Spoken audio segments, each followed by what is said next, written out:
yang berkuku belah panjang tetapi tidak memamah biak, namanya babi. Dagingnya jangan kamu makan, bangkainya jangan kamu sentuh. Haramlahnya itu semua bagimu. Lalu apa katanya? Ini kebetulannya dek, cuman satu ayat. Kebetulan ini, bukan betul-betul haram. Kebetulan. Jadi apa tanya? Mau kalau satu kali itu kebetulan. Kalau dua kali bagaimana? Itu baru betul haramnya kalau sampai dua kali. Berarti dah diulang-ulang. Tegas itu haramnya. Kalau memang sudah dua kali. Kalau satu ini, itu namanya kebetulan sambil lalu. Tak sengaja diharamkan. Jadi apa kata Bapak waktu itu? Nah kalau gitu bukalah ayat yang lain. Kita apa itu? Kalau ada sekarang aku berhenti makan babi. Coba buka kitab ulangan. Catat juga kalian tuh. Kitab ulangan namanya. Pasal 14. Ulangan pasal 14.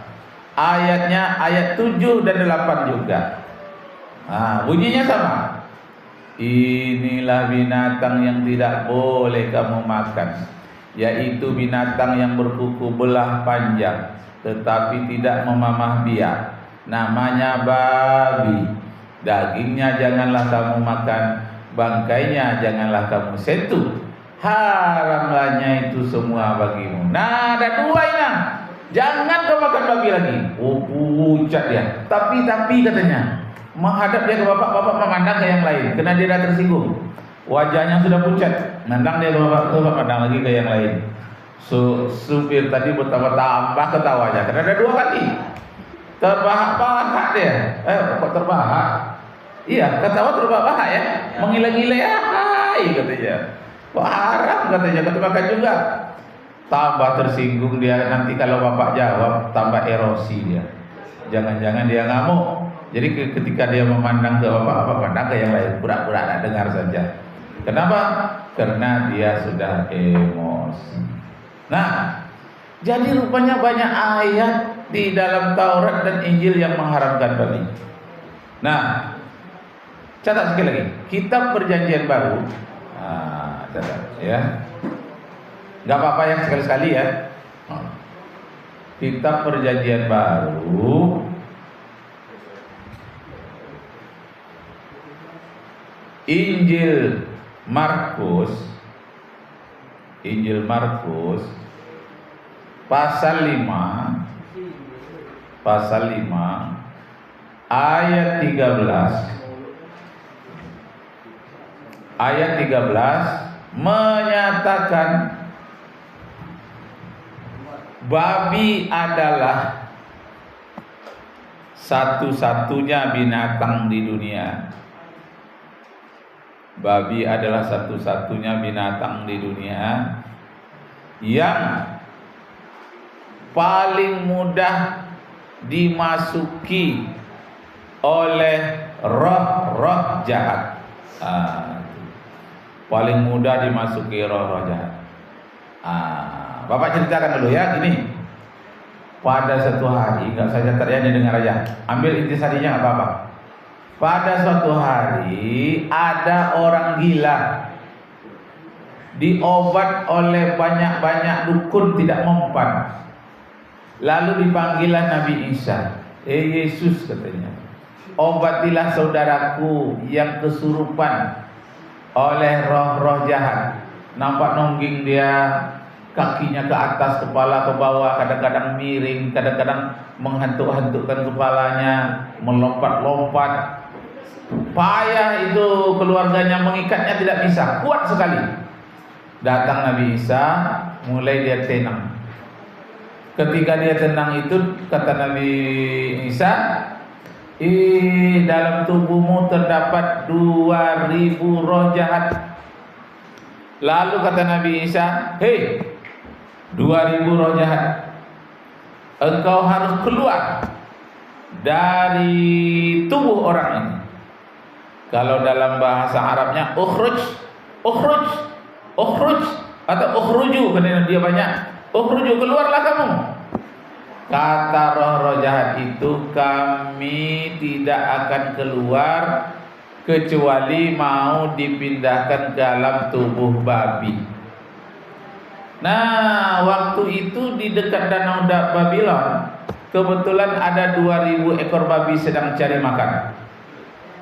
Maka dipindahkanlah 2000 ekor babi itu oleh roh jahat itu ke dalam tubuh 2000 ekor babi. Masuk dia, orang tadi pun sehat karena babi sudah keluar, tapi babi tadi yang jadi sakit. Babi tadi melompat-lompat dan masuk ke danau Babylon, mati. Jadi babi tadi mati, roh-roh jahat tadi bergelantungan di tepi danau. Jadi sampai hari ini masih banyak roh-roh jahat bergelantungan di pinggir danau. Itu sebabnya orang pramuka pinggir danau banyak yang kesurupan apabila tidak baca ayat-ayat. Nah, Bapak mau kasih tahu sama kalian, kalian bisa meruqyah orang-orang yang kesurupan, atau teman kalian tiba-tiba pingsan, bisa. Atau guru yang pingsan, bisa juga. Atau tetangga. Apa ayatnya? Nah, ayat Al-Quran ya. Nah, ini sekaligus jarang-jarang nih ayat ini diungkapkan. Surat As-Saffat. Nah, itu aja baca. Surat As-Saffat ayat 1 sampai ayat 10. Coba buka. Nah, semuanya buka Quran. Ini mumpung terbuka. Biasanya enggak terbuka nih ayat nih. Jarang.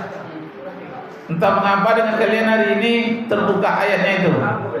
Surat As-Saffat ayat 1 sampai ayat 10. Ayat meruqyah.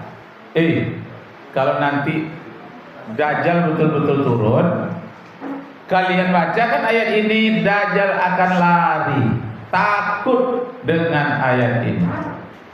Cuma satu rahasianya, Bapak sudah coba menghafalnya payah sekali. Terbelok-belok lidah kita, pemandangan kita tertukar-tukar. Kenapa? Ini mampu menghalau jin, menghalau Dajjal, roh-roh jahat, meruqyah orang.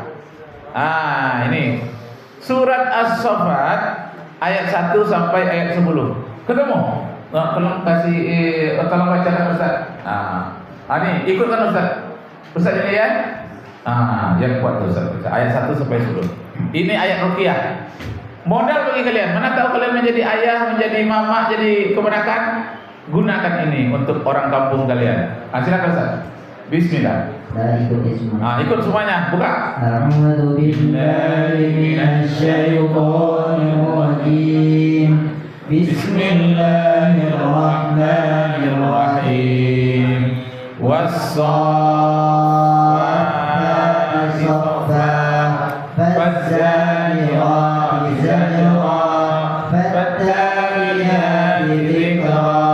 Inna ilahakum lawahid, Rabbus samawati wal ardi wa ma bainahuma wa rabbul masyariq.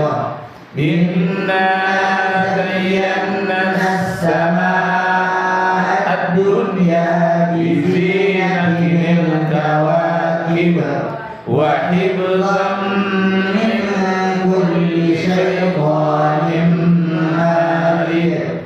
La yasma'una ilal mala'il a'la wa yuqzafuna min kulli janib.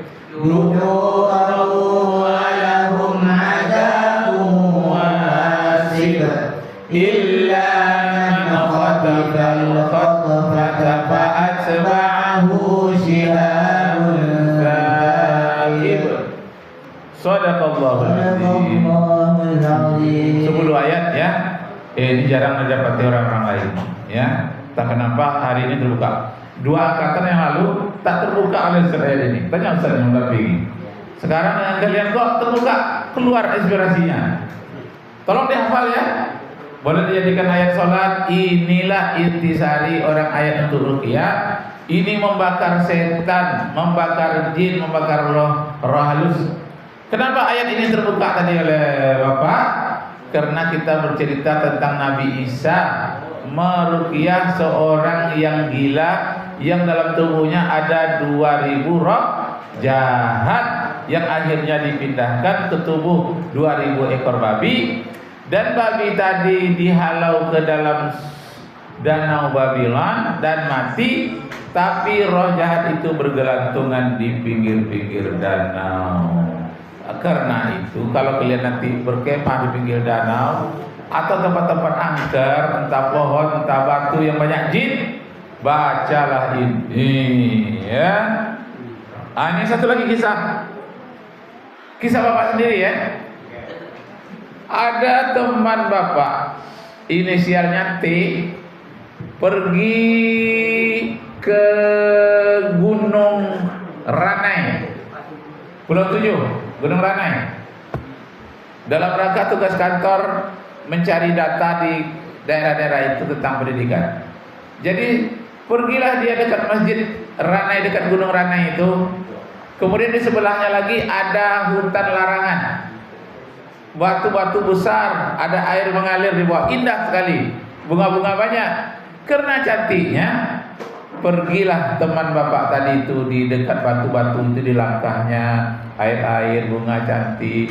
Pulang dari situ, beratlah kepalanya, berat. Aduh, balik kepala bapak, Pak Rakib katanya. Balik kepala bapak, pulang. Kenapa Pak? Pak T, kemarin saya ke Gunung Ranai katanya mencari data ke sana. Ada tempat yang indah. Kata orang jangan pergi ke situ. Saya tak percaya karena indah, pergi saya ke situ. Pulang aku dari situ nggak bisa tidur katanya. Berat kepalaku katanya. Tolonglah Pak Rakib katanya.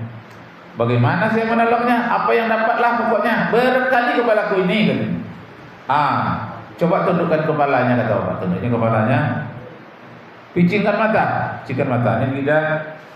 Lalu bapak ini kan berdoa, ya Allah, jin yang ada dalam tubuh si T ini supaya sudilah kiranya Engkau singkirkan ya Allah atas kebesaranmu dan kasih sayangmu kepada hambamu ini.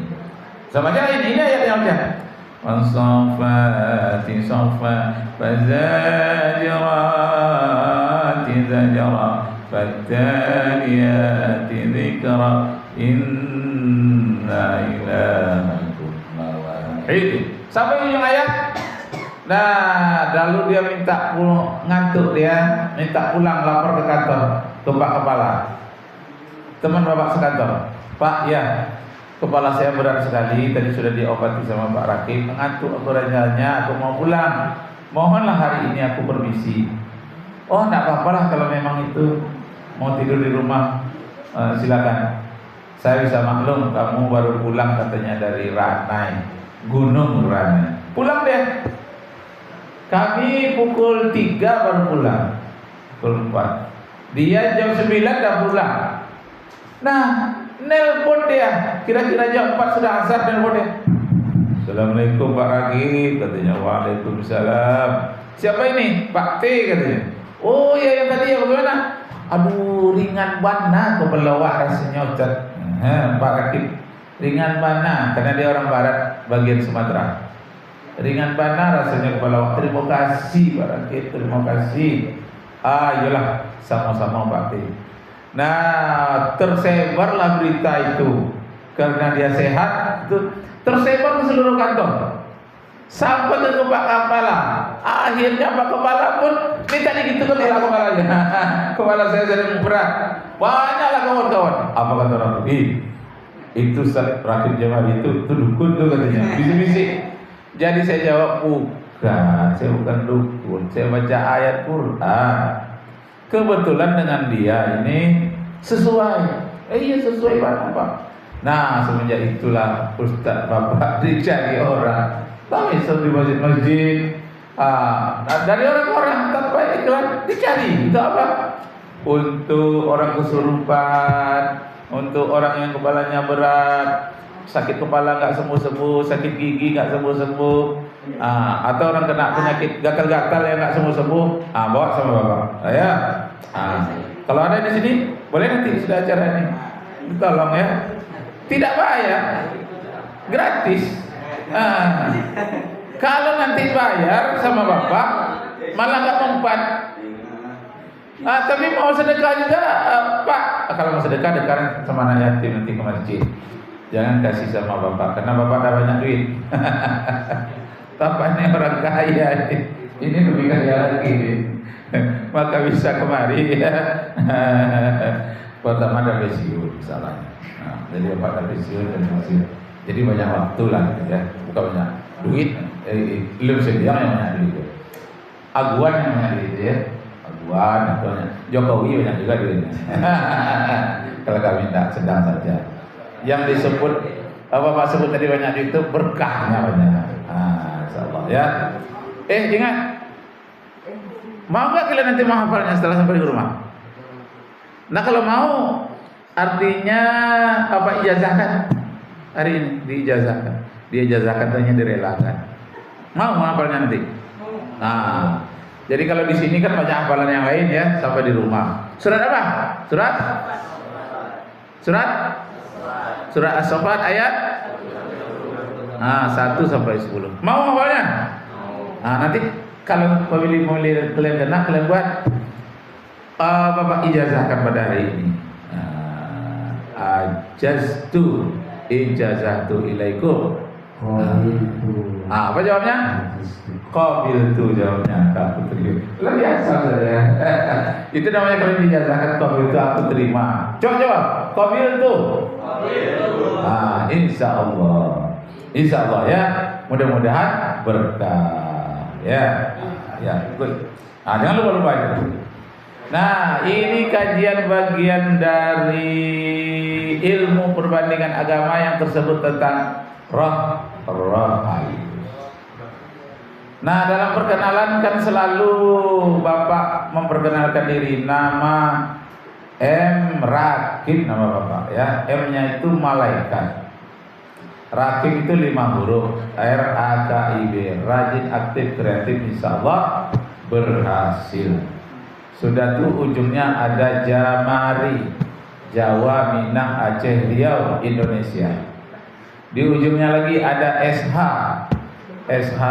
second hand, barang bekas. Enggak ya, SH-nya itu sarjana hukum. Yang ada hubungannya dengan yang ujung itu gelar Bapak itu MAG, Magister Alam Gaib. Jadi kalau ada yang gaib tanya sama Bapak ya. Kebetulan MAG Magister Alam Gaib, sebetulnya tidak. MAG itu Magister Agama.